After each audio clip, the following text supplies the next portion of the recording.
4 minute آپ نے ضرور دونوں کو بات کرنی ہے. میں نے کہا چلو یہ تو انشاءاللہ ہو جائے گا. تو پہلے تو میں آج ہم اس مسجد میں حاضر ہوئے جہاں پہ ہم نے اس نظم کا اہتمام ہوا، ہم سارے اس میں شریک ہوئے. پہلے تو ہم نے قاری صاحب اور جملہ جتنے اراکین ہیں، منتظمین ہیں، اہلیان علاقہ ہیں، عائدین ہیں، سب نے مجھے مطلع کیا کہ یہاں پر انشاءاللہ جو اب آنے والا جمعۃ المبارک کا دن ہے اس سے یہاں پر انشاءاللہ باقاعدہ باجماعت نماز جمعہ اجتماع کی صورت میں ادا کی جائے، تاکہ قرب و جوار اور دور و نزدیک کے جتنے بھی ساتھی اور احباب ہیں ان کو آسانی ملے اور باجماعت ایک جگہ پر بیٹھ کر ہم سب خدا کے حضور سجدہ ریز ہو کر اپنی حاضری پیش فرما. تو جنہوں نے اس مسجد کی تعمیر و تزئین و آرائش میں اپنی خدمات پیش کی، یقیناً وہ سارے ساتھی بے حد مبارکباد کے مستحق ہیں. بس اللہ کی حضور یہ دعا ہے کہ جنہوں نے باری تعالیٰ تیرا گھر سجایا تو ان کے گھروں کو سجایا. لمبی چوڑی بات ہوگی نہیں، مفتی صاحب نے بڑا آسان انداز سے آج بیان فرمایا. میں اسی میں سے 2 باتیں نکال کے آپ کو بتا دیتا ہوں. معراج شریف کا مہینہ ہے، آپ نے مفتی صاحب سے سنا، بڑا خوبصورت انہوں نے واقعہ معراج کو بیان کیا. ایک بات یہ جو انہوں نے فرمایا کہ جی وہ عورتوں نے جب حضرت یوسف علیہ السلام کے حسن کو دیکھا تو انہوں نے وہ خود پہ قابو نہ رکھ سکی اور وہ چھریاں جو ہیں وہ ان کی ہتھیلیوں پہ چل گئی، ہتھیلیاں کٹ گئی. تو حضرت بی بی پاک عائشہ صدیقہ رضی اللہ تعالی عنہا آپ فرماتی ہیں کہ مصر کی وہ عورتیں جنہوں نے حسن یوسف کو دیکھا اس کی تاب نہ لاتے ہوئے انہوں نے اپنی ہتھیلیاں کاٹ لیں. اگر وہ حسن محمدی کو دیکھ لیتی تو اپنے جگر اور اپنے کلیجے ہتھیلیوں پہ رکھتی. اور دوسری بات یہ کہ جب حضرت موسیٰ کلیم اللہ نے حضور نبی کائنات سید دو عالم نور مجسم اشرف الانبیاء امام الانبیاء خاتم الانبیاء حضرت محمد رسول اللہ کی بارگاہ میں کہا کہ تحفہ تو 50 نمازوں کا ہے، حضور نے انہیں پڑھ لی. یہ تو ہمیں پتہ ہے نا، ہمیں پتہ ہے، ہم ڈنڈی مارنے میں ایکسپرٹ ہیں کیونکہ ہم پوری رات محفل سننے والے ہیں اور فجر کی نماز کے ٹائم ہمیں سارا کچھ بھول جاتا ہے. میں کوتاہیوں کی بات کروں، سب سے پہلے میں اپنی بات کروں گا. میں آپ لوگوں میں سے کسی کا ذمہ دار نہیں، اپنی ذات کا ذمہ دار ہوں، لیکن اصلاحی بات کرنا میرے کو فرض ہے. اپنے اعمال کا میں خود ذمہ دار ہوں، لیکن اللہ نے ایک ایسے گھرانے میں پیدا کر دیا ہے کہ میرے اعمال سے اجتماعی اصلاح اور اجتماعی خرابی کا اندیشہ ہوتا ہے. اچھا عمل ہوگا تو اجتماعی اصلاح ہوگی، لوگ اس کو اپنائیں گے. برا عمل ہوگا تو وہ ایک اجتماعی خرابی کی وجہ بنے.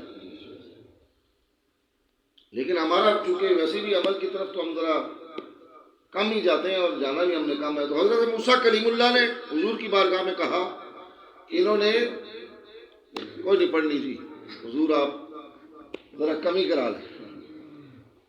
حضور گئے، جیسے حضرت نے بیان فرمایا کہ 9 مرتبہ حضور بارگاہ احدیت میں گئے اور ہر بار نمازیں کم ہوتی رہی، آخر 5 بچی. سب سے پہلے میں اپنے آپ سے پوچھوں گا، پھر آپ ساروں نے پوچھنا کہ کیا ہم نے 5 بھی صحیح طرح پڑھ کے حق ادا کیا وفاداری کا؟ نہیں. تو وہ کرنا ہے نا، اس کو ہم نے پورا تو کرنا ہے. تو جب آخری بار ملاقات ہوئی تو موسیٰ کلیم اللہ نے پھر کہا حضور اور کمی کروا دیجیے. تو میرے نبی نے فرمایا کہ موسیٰ اب مجھے اپنے رب سے حیا، میں نہیں جاؤں. تو میں نے جو یہ بات عرض کی اس کا مقصد یہ تھا، جیسے حضرت نے بتایا نا کہ نبی رسول اور اولو العزم نبی جو علم میں بڑے اعلیٰ ہیں، ہر شے کو جانتے سمجھتے ہیں نا. یعنی موسیٰ اللہ کے جلیل القدر نبی، تو پھر وہ علم اور فصاحت اور بلاغت میں بھی اعلیٰ، طور پر چڑھ کر رب سے ہم کلام جو ہوتے رہے. تو موسیٰ کلیم اللہ جب حضور کو یہ عرض کر رہے تھے نا کہ حضور ذرا کمی کروا دیجئے، تو وہاں موسیٰ کو بھی یہ معلوم تھا کہ میں اس ذات سے کہہ رہا ہوں جس کی رسائی بھی بارگاہ احدیت میں ہے اور جس کی کوئی بات رب نے موڑنی بھی نہیں. قرآن شاہد ہوگا نا وَلَسَوْفَ يُؤْتِيكَ رَبُّكَ فَتَرْضَىٰ، ان قریب ہم آپ کو اتنا عطا کر دیں گے کہ آپ راضی ہو جائیں گے۔ ساری آدمیت، انسانیت، انبیاء اور رسول کی حیات اٹھا کے پڑھو، دیکھو سارے خدا سے اس کی رضا کے متلاشی رہے، بس ایک ذات مصطفیٰ ہے جس کی رضا میں رب ذوالجلال نے اپنی رضا کو ضم کر دیا۔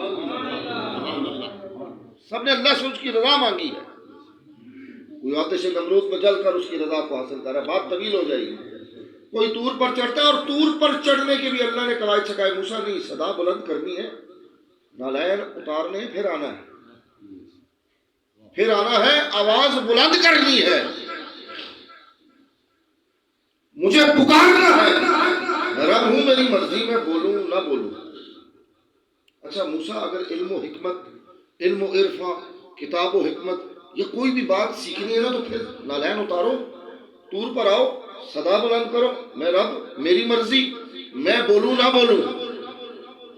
ادھر آتش نمرود چل رہی ہے، ابراہیم خلیل اللہ تیار ہے آتش میں جانے کے لیے، بات بڑی لمبی ہے جو فرشتوں کے ساتھ مکالمہ ہوتا رہا، میں آج وہ اس طرف نہیں جاؤں گا، وقت بہت قلیل ہے۔ تو بار بار فرشتے اپنی خدمت اور حاضری پیش فرماتے رہے۔ اللہ کے خلیل نے کہا، تو آگ جلوائی کس نے؟ جبریل امین نے کہا نمرودیوں نے۔ ابراہیم خلیل اللہ نے کہا نمرودیوں سے جلوائی کس نے؟ جلائی تو نمرودیوں نے، بھائی جلوائی کس نے؟ اگر ابراہیم کے رب کی رضا اسی میں نا کہ ابراہیم جل کر اپنے رب کی رضا حاصل کر دو، پھر ہٹ جاؤ، بیچ میں سے ہٹ جاؤ، یعنی سارے اللہ سے اس کی رضا کے متلاشی رہے۔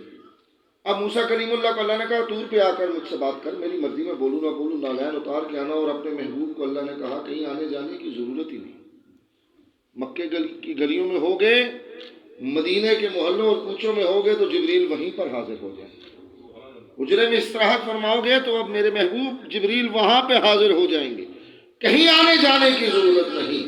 اور جب سفر معراج ہوا، موسیٰ کو حکم ہوا کہ نالین اتار کر طور پر آ، اور جب محبوب کی باری آئی تو محبوب سے کہا کہ سنے جوڑیاں دے عرشاں تے جان والے،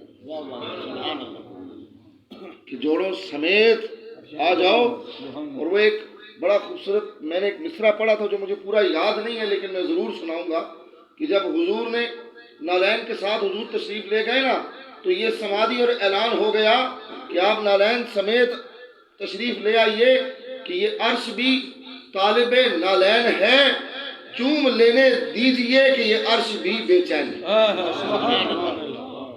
تو یہ شان اعلیٰ جو ہے یہ اللہ نے اپنے محبوب کو عطا فرمائی، اور ایسی عزت و ایسی تسک و احتشام کے ساتھ اپنے محبوب کو اپنے پاس دیدار کے لیے بلایا۔ مہینہ بھی جو رجب شریف کا مہینہ ہے، خاص رات بھی آنی ہے۔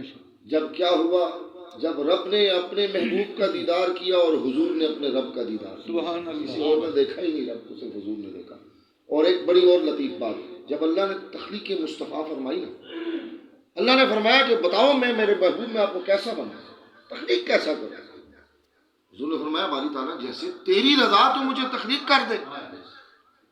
اللہ پاک نے فرمایا نہیں محبوب، باقی سب کی باری میری مرضی تھی، تیری باری تیری مرضی ہوگی، تیری باری تیری مرضی ہوگی۔ حضور نے فرمایا باری تعالیٰ تو پھر مجھے ایسا تخلیق کرنا، جیسے انہوں نے حضرت مفتی صاحب نے فرمایا نا کہ اللہ کی صفات میں اور اس کی صفات میں بھی لفظ مومن ہے، اور حضور تو ویسے ہی مومنیت میں حضور سے بڑھ کے تو کائنات میں کوئی آ ہی نہیں سکتا، نہ کبھی کوئی آیا ہے۔ تو یہاں پر ایک اور میں آپ کو بات بتاؤں کہ کیسے دیدار ہوا، محب اور محبوب نے کیسے ایک دوسرے کا دیدار کیا۔ تو ملنے کا وقت جو آ گیا تھا، اللہ نے فرمایا کہ بتاؤ کیسا بنا؟ حضور نے فرمایا جیسے تیری رضا ہے مجھے باری تعالیٰ تو بنا۔ اللہ پاک نے فرمایا نہیں، باقیوں کی باری تو میں نے اپنی مرضی کی، میں نے ان کو ان کی مرضی سے اپنی مرضی سے بنایا، اب باری آپ کی ہے محبوب، بتائیں میں آپ کو کیسا بناؤں؟ تیری باری تیری مرضی۔ تو میرے آقا نے فرمایا باری تعالیٰ اگر ایسی بات ہے نا تو پھر مجھے ایسا بنا، مجھے ایسا بنا کہ دیکھنے والا دیکھے تو مجھے نظر مجھ پر ڈالے اور تیرے میں سے اس کو تو نظر آؤ۔ پھر وہ جو حضرت نے بات کی نا آئینے والی، حضور نبی رحمت سید دو عالم نور مجسم حضور امام الانبیاء محمد رسول اللہ آپ تشریف فرمائے، ابو جہل آیا حضور کی بارگاہ میں آ کے نقص بول کے چلا گیا، اور حضور نے فرمایا تو سچ کہتا ہے۔ حضرت دیکھیں نا، حضور نے اپنے آپ کو ہمارے سامنے ایک مثال بنا کر پیش فرمایا۔ ابو جہل نقص بک کے چلا گیا، حضور نے فرمایا تو سچ کہتا ہے، صحیح بات کر رہا۔ اسی اسنا میں وہ تو چلا گیا، اسی اسنا میں سیدنا صدیق اکبر عاشقوں کے امام تشریف لائے، اور انہوں نے آ کے حضور کی شانوں کو بیان فرمایا، اپنی محبت بھرے انداز میں حضور کی نعت پڑھی، حضور کی شان کو بیان فرمایا۔ حضور نے فرمایا تو بھی سچ کہتا ہے۔ صحابہ نے استفسار کیا، یا رسول اللہ ابو جہل آیا نقص بول کے گیا، آپ نے کہا تو بھی سچ کہتا ہے۔ ابو بکر آئے، انہوں نے شانیں بیان کی، آپ نے فرمایا تو بھی سچ کہتا ہے۔ حضور نے فرمایا میں تو آئینہ ہوں، جسے جو میرے اندر اپنا عکس نظر آتا ہے وہ وہی بول کر چلا جاتا ہے۔ ابو جہل کو وہ نظر آیا جو ابو جہل تھا، اس نے وہ بولا، ابو بکر کو وہ نظر آیا جو ابو بکر کی محبت۔ سبحان اللہ۔ میرے دوستو حضور سے محبت کرو۔ میں ہر جگہ کہتا ہوں حضور کی محبت اصل ایمان، جان ایمان اور شان ایمان ہے۔ باجماعت نماز ماشاءاللہ اس مسجد میں ادا کی جاتی ہے۔ جمعے کا میں کیا بولوں، افتتاح تو نہیں، ابتدا، جمعے کی نماز کی باجماعت ابتدا مجھے قاری صاحب نے مطلع فرمایا کہ منتظمین نے اور اہلیان علاقہ نے یہ ارادہ کر لیا کہ یہاں پر باجماعت نماز جمعہ ادا کی جائے گی۔ اب وہ جو میرے ساتھی جن کے پاس یہ بہانہ بن جاتا ہے کہ یار وہ پھلنی کون جائے گا، ان کے لیے اب یہیں پر اہتمام ہو گیا ہے۔ تو انشاءاللہ زندگی میں موقع رہا تو ایک نہ ایک جمعہ میں بھی انشاءاللہ یہاں پر ضرور اللہ کے حکم سے سبحان اللہ۔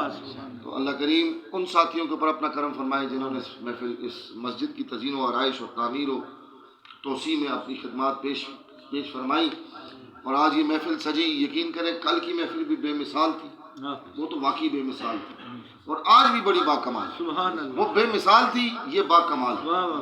محفلیں دونوں اپنی اپنی جگہ اپنا ایک مرتبہ رکھتی ہیں، اور یاد رکھنا آپ تو ویسے بھی زیادہ تر لوگ وہ جو مجدد طریقت بابا جی محمد قاسم صادق مجدد موڑوی کے ساتھ جڑے ہوئے لوگ ہیں، جنہوں نے مشکلوں میں ڈالے، انہوں نے کہا بس اللہ ہو کرو،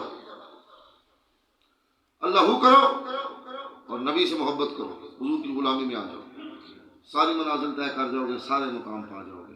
لیکن شرط کیا ہے؟ مولا شریف کا پیغام ہی کیا ہے؟ نماز پنجگانہ، ذکر اسم ذات، پابندی نماز، ذکر اسم ذات، محبت مصطفیٰ۔ اور تو زیادہ کوئی لمبی چوڑی بات بتائی نہیں، اتنے آسان طریقے سے۔ تو میرے دوستو اپنے آپ کو ایسا کرو، ایسے ہو جاؤ، یقین کرو اچھوں میں بیٹھو گے نا، اچھوں میں بیٹھا، برا بندہ بھی ہو نا تو وہ اچھوں جیسا ہو جاتا ہے۔ درویشوں میں، عارفوں میں، ذاکرین میں ایک اوباش قسم کا بندہ جا کے بیٹھ جائے، تو دیکھنے والا، گزرنے والا کہے گا نا یار یہ نہیں جیسا ہے جو ان میں بیٹھا ہوں۔